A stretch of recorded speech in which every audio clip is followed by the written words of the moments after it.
નમસ્તે વિદ્યાર્થી મિત્રો, આપણે જોઈ રહ્યા હતા યુદ્ધ સ્વયં પેપર સેટ એનું સંપૂર્ણ સોલ્યુશન. જો તમે ધોરણ 10માં ભણો છો તો ફટાફટ ચેનલને સબસ્ક્રાઇબ કરી દેજો, કારણ કે મોસ્ટ ઇમ્પોર્ટન્ટ પ્રશ્ન હું તમારી સાથે શેર કરીશ. ઓલરેડી આપણે એક વિડીયો અપલોડ કરી દીધો છે, એમાં આપણે વિભાગ બી ના પ્રશ્નો જોયા હતા.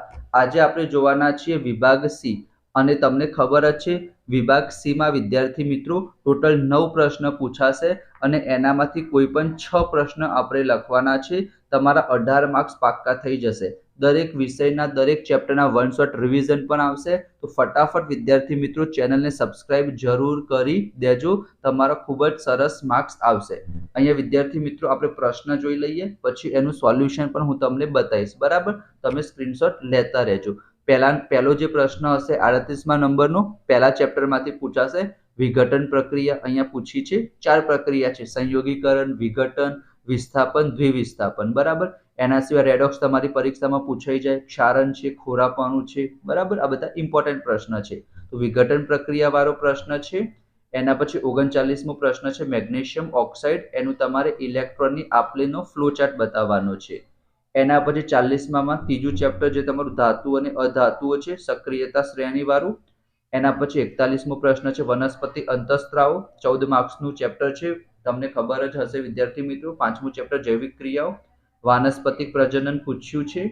એના પછી લેશમાનિયા અને યીસ્ટ, એમાં કઈ અલિંગી પ્રજનનનો પ્રકાર ઓળખીને માહિતી આપવાની છે. 44મો છે વિદ્યાર્થી મિત્રો તમારું આ પડદા પર લેન્સ દ્વારા એક વર્તુળ વસ્તુનું પ્રતિબિંબ રચાય છે, આકૃતિમાં દર્શાવેલું છે. તો કેન્દ્ર લંબાઈમાં શું ફેરફાર થશે? ઇમ્પોર્ટન્ટ નથી વિદ્યાર્થી મિત્રો, આવો સ્કીપ કરશો તો ચાલશે. એના સિવાય આ 45મું ઇમ્પોર્ટન્ટ છે કે અંતર્ગોળ બહિર્ગોળ અરીસાના ઉપયોગો તમારી પરીક્ષામાં પૂછાઈ શકે છે.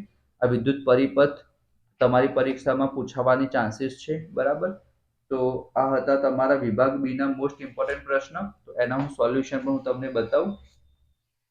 તો સૌથી પહેલા વિદ્યાર્થી મિત્રો તમે અહીંયા જોઈ શકો છો 38મા નંબરનો પ્રશ્ન કે વિઘટન પ્રક્રિયા કોને કહેવાય? કે વિઘટન પ્રક્રિયા કોને કહીશું આપણે? એક જ પ્રક્રિયક હોય અને બે અથવા બેથી વધારે નિપજ હોય. બરાબર, એક જ પ્રક્રિયક અને બેથી વધારે નિપજ, બે અથવા, તો એને વિઘટન કહીશું. એમાં ઉષ્મીય વિઘટન, પ્રકાશીય વિઘટન, વિદ્યુતીય વિઘટન 3 પ્રકાર આવે છે. પણ અહીંયા તમે ઉષ્મીય વિઘટનના 2 ઉદાહરણ આપી દેશો અથવા એક ઉદાહરણ આપશો તો પણ વિદ્યાર્થી મિત્રો ચાલશે. અહીંયા તમે જોઈ શકો છો આટલો મોટો પ્રશ્ન છે, પણ તમારે અહીંયા એ લોકોએ 3 ઉદાહરણ આપેલા છે. તમે એક અથવા 2 ઉદાહરણ આપશો તો પણ ચાલશે. સ્ક્રીનશોટ લેવો હોય વિદ્યાર્થી મિત્રો તો તમે લઈ લેજો. બરાબર, ચલો. એના પછી 39મો પ્રશ્ન જે મેગ્નેશિયમ વાળો હતો, તો મેગ્નેશિયમનો પરમાણુ ક્રમાંક 12 થશે. તો એની ઇલેક્ટ્રોનની રચના 2 ઇલેક્ટ્રોન ગુમાવી દેશે અષ્ટકના નિયમ પ્રમાણે.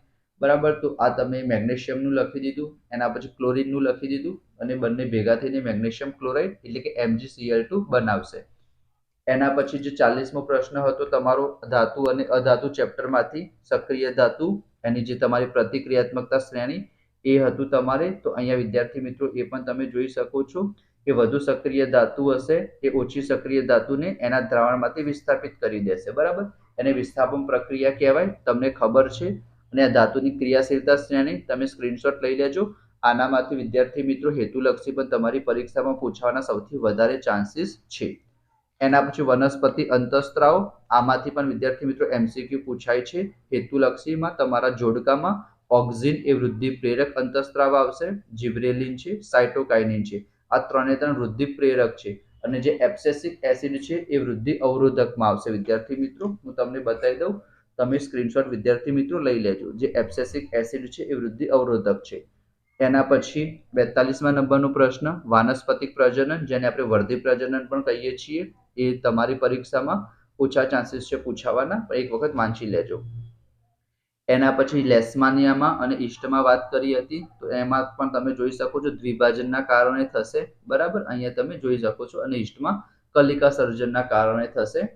બરાબર, એ તમે સ્ક્રીનશોટ લઈ લેજો.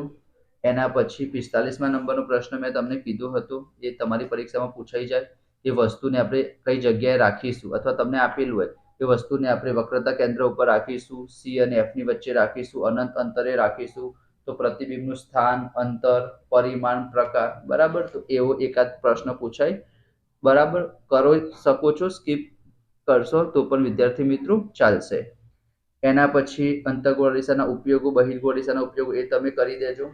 અહીંયા વિદ્યુત પરિપથ પર તમે જોઈ શકો છો. એમીટરને આપણે શ્રેણીમાં જોડી દઈશું, વોલ્ટ મીટરને આપણે સમાંતરમાં જોડી દઈશું. અહીંયા અવરોધ થઈ જશે, અહીંયા તમારી બેટરી થઈ જશે, અહીંયા તમારી સ્વિચ થઈ જશે, પ્લસ માઇનસ. બરાબર, આ પ્રમાણે તમે દોરી શકો છો.